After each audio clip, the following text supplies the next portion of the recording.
You spent 3 hours cleaning last Saturday, and by Wednesday, it looked exactly the same. Not dirty, exactly, just back. The counter had its usual collection of things that don't quite have a home. The floor needed sweeping again, the bathroom needed wiping down again. The pile by the door, the one you moved to the side when you cleaned, had migrated back to the middle, with reinforcements. 3 hours of work with a 4-day half-life, and then you're standing in the same kitchen on the same Wednesday evening, wondering why cleaning feels like something you do to your home rather than something that ever actually sticks. You've tried systems, the Fly Lady method, the 15-minute daily tidy, the everything has a home approach that worked for about 2 weeks before the stuff that doesn't have a home quietly colonized the stuff that does. You've tried cleaning more frequently, cleaning more thoroughly, cleaning in a different order. The result is always roughly the same. A clean home that requires constant maintenance to stay clean, and a nagging feeling that you're losing a battle against entropy that you were never really equipped to win.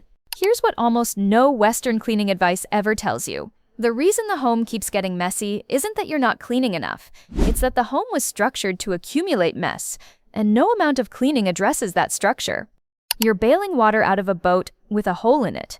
The Japanese approach doesn't bail faster. It patches the hole. And it starts with the single most radical idea in Japanese home philosophy, one that has almost nothing to do with cleaning at all. In many Japanese homes, there is a quiet but consistent thread running through every approach to domestic space. The belief that a home stays clean, not primarily through the act of cleaning, but through a set of small, structural habits that prevent the conditions for mess from arising in the first place. This isn't about perfection. It isn't about having less stuff than is comfortable or maintaining a show home that no one actually lives in.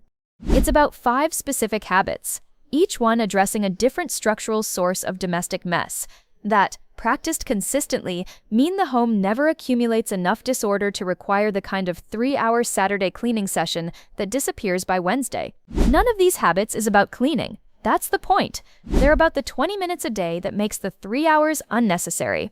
And it starts with the single most expensive thing in your home that you've never noticed you own. Habit 1. Danshari. Stop owning things that cost you more than they're worth. The most expensive things in your home aren't the ones that cost the most money. They're the ones that cost the most time. The objects that require dusting, organizing, moving aside, putting back, and accounting for every single time you try to clean the space they live in. Danshari.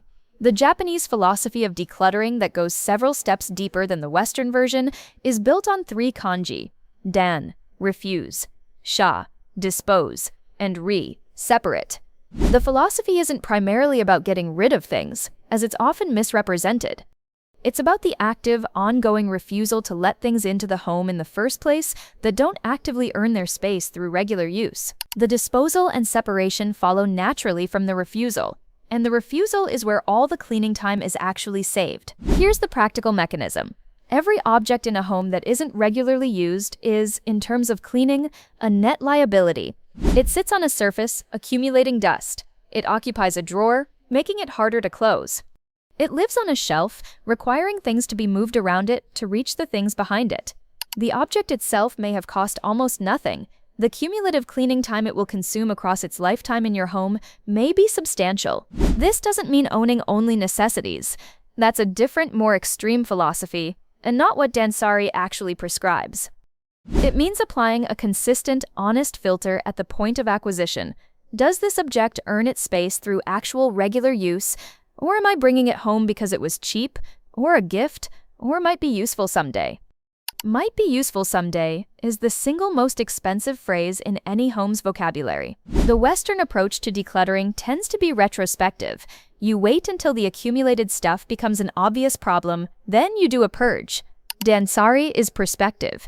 You apply the filter before the object enters the home, which means you never need the purge in the first place. The home doesn't accumulate because it was never given permission to. The practical implication for cleaning is specific. Every time you decline to bring something new into the home, you save every future cleaning minute that object would have consumed. You never see those minutes. They don't appear on any ledger, but they accumulate across the years the same way the objects themselves do. The takeaway: before the next thing enters your home, a purchase, a free item, a gift, something acquired without much thought, pause for one honest question. Will I actually use this regularly? or will I store it indefinitely and move it aside every time I clean? The answer to that question, honestly taken, is the most powerful cleaning habit you will ever develop. The next habit addresses something that happens at your front door that you've probably never thought to question. Habit 2. Genkan. Leave the outside world at the door. In traditional Japanese homes, the Genkan is the entry area, a small transitional zone between the outside world and the interior of the home, where shoes are always removed before crossing into the living space. This isn't primarily about hygiene, though hygiene is one result. It's about a more fundamental idea, that the outside world and the inside world are two different states, and the threshold between them should be honored rather than rushed through. The practical effect on cleanliness is immediate and significant. The average shoe carries an estimated 421,000 units of bacteria and substantial outdoor particulate, dust, pollen, contaminants from outdoor surfaces, into a home with every step. Removing shoes at the door eliminates the majority of this particulate before it reaches the floors, which means floors require cleaning less frequently, by a measurable margin. This alone accounts for a meaningful portion of the floor cleaning time that most Western homes require. But the Genkan principle extends beyond shoes. The habit of transition, of pausing at the threshold, removing not just shoes but the mental state of the outside, creates a consistent structural moment that keeps the chaos of the external world from flowing directly into the domestic space. A bag dropped in the entryway rather than the kitchen. Keys hung at the door rather than set on the counter. A coat hung at the threshold rather than draped over a chair. These aren't rules. They're the natural consequence of a threshold habit, of treating the entry as a transition zone rather than a runway through which the outside world sprints directly into the home's interior. The Genkan habit doesn't require a specific architectural feature.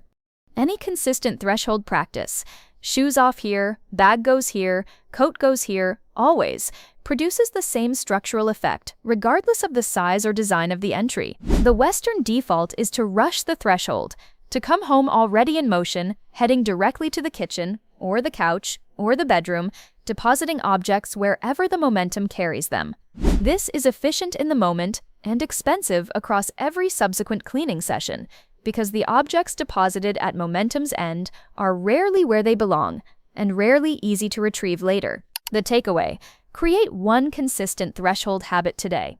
It doesn't need to be all 5 at once, just one. Shoes off at the door, always. Bag in one specific spot, always. Keys in one specific place, always. The consistency matters more than the specifics.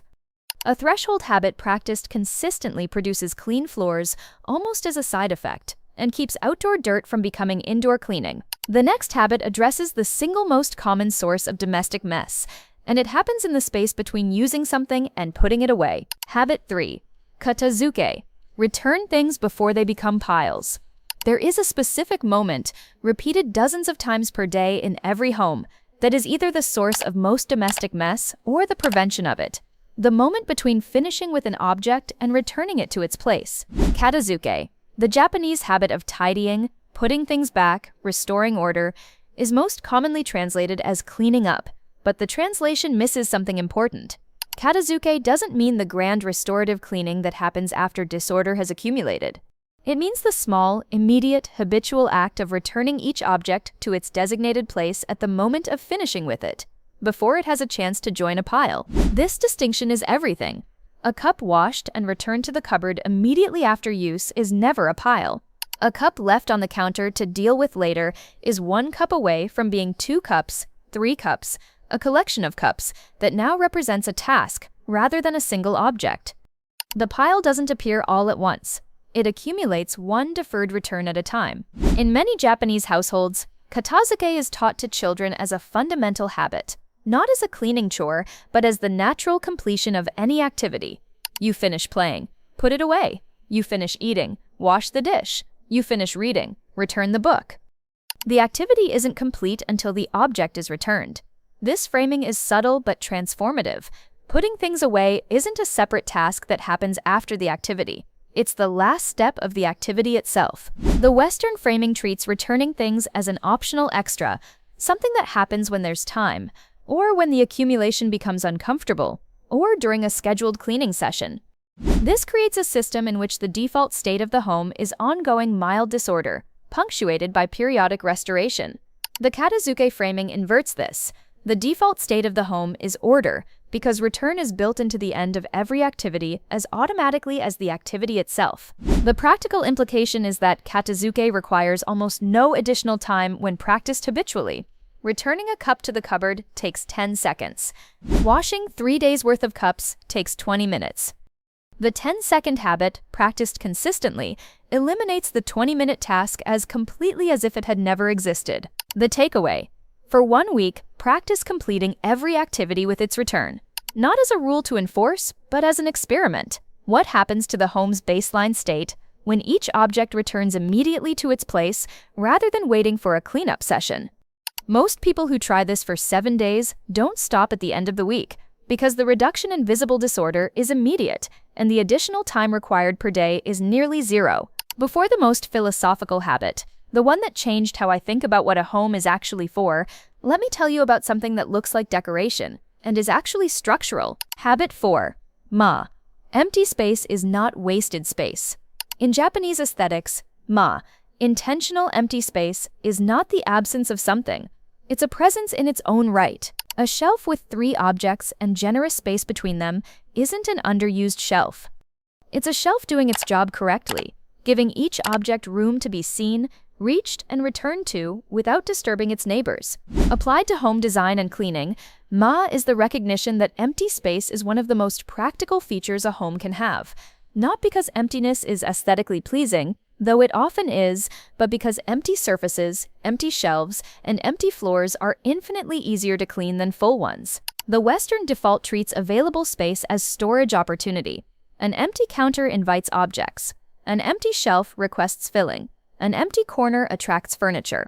The result is a home where every cleanable surface is occupied, which means every cleaning session requires moving objects before cleaning underneath or behind them, doubling or tripling the effective cleaning time for every surface in the home. The Ma approach treats available space as functional. An empty counter isn't a missed storage opportunity. It's a surface that requires 30 seconds to wipe rather than 3 minutes to clear and wipe.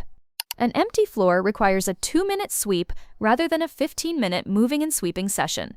The empty space isn't wasted. It's working, every single time you clean, to reduce the time that cleaning requires. This reframes the entire relationship between possessions and domestic ease. It isn't that having fewer objects is morally better or aesthetically superior, though many people find the visual result calming. It's that every object that occupies a cleanable surface adds time to every future cleaning of that surface. The true cost of filling available space isn't paid at the moment of filling. It's paid in small installments across every subsequent cleaning session, indefinitely. The practical application of May doesn't require dramatic decluttering or minimalist redesign. It requires only one question for each cleanable surface. Is everything on this surface earning its place here through regular use, or is some of it occupying cleaning time without contributing equivalent value? Objects that answer yes to the first question stay. Objects that answer yes to the second find a different home. A drawer, a box, somewhere that isn't a cleanable surface that must be cleared every time you clean. The takeaway: identify one surface in your home, just one, that currently requires clearing before cleaning. Remove everything from it that isn't regularly used in that spot. Notice how different that surface feels to clean for the next month. That difference, across every surface in the home, is the actual cleaning time that Me recovers. The final habit is the smallest one, and in some ways the most powerful one, because it replaces the 3-hour Saturday session entirely. Habit 5. Soji. The daily reset that makes deep cleaning unnecessary. In many Japanese workplaces, schools, and homes, Soji, literally cleaning, is a brief, daily communal practice that happens at the same time each day, for a fixed, short duration, as a natural and expected part of the daily rhythm. In Japanese schools, students clean their own classrooms for 15 minutes at the end of each day. In traditional households, a brief morning cleaning round, wiping surfaces, sweeping floors, restoring order from the previous evening, is built into the morning routine as automatically as breakfast. The duration is the key variable that Western cleaning culture consistently gets wrong. Soji doesn't take 3 hours. It takes 15 minutes, sometimes 10, sometimes 20 on a day when something specific requires attention. But the consistency, the daily practice at roughly the same time as a non-negotiable rhythm, means the home never accumulates enough disorder to require the 3-hour session in the first place. This is the mathematical reality of daily maintenance versus periodic deep cleaning. 15 minutes per day, 7 days a week, is 105 minutes. One 3-hour deep clean is 180 minutes. The daily practice takes significantly less total time than the periodic deep clean and produces a home that is consistently cleaner throughout the week, rather than clean on Saturday and progressively messier for the following 6 days. The Western relationship with cleaning tends toward the episodic. Ignore the accumulation until it becomes uncomfortable or a guest is expected. Then address it comprehensively. This cycle produces visible disorder for the majority of the week and requires more total cleaning time than the daily alternative, while also generating the stress of living in a space that feels, most of the time, slightly undone. Soji doesn't require a specific time of day, though morning tends to work well because it sets the tone of the space before the day begins rather than restoring it after. It requires only a consistent daily commitment to a brief, specific cleaning round. Surfaces wiped, floors swept, items returned, bathroom quickly attended to. That takes the same amount of time every day because the home never gets far enough from baseline to require more. The practical design of a personal Soji practice is simple. Identify the 5 to 8 specific tasks that, if done daily, would maintain your home at a baseline you're comfortable with. Write them down. Time them once, together. The list probably takes 12 to 18 minutes. That is your Soji. Not a deep clean, not a whole home restoration, just the 12 to 18 minutes that, practiced daily, means you never need the 3-hour Saturday session again. The takeaway, and the one that ties all 5 habits together.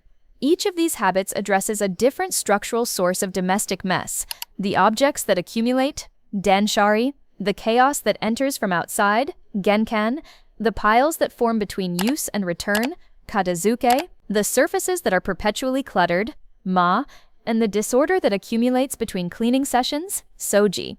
Together, they don't make cleaning easier. They make the conditions for cleaning largely unnecessary. That's the difference between bailing water and patching the hole. It's Wednesday evening, and you're standing in the kitchen again. The counter is clear, not because you cleaned it this morning, but because the things that used to live there found better homes months ago, and nothing new has replaced them.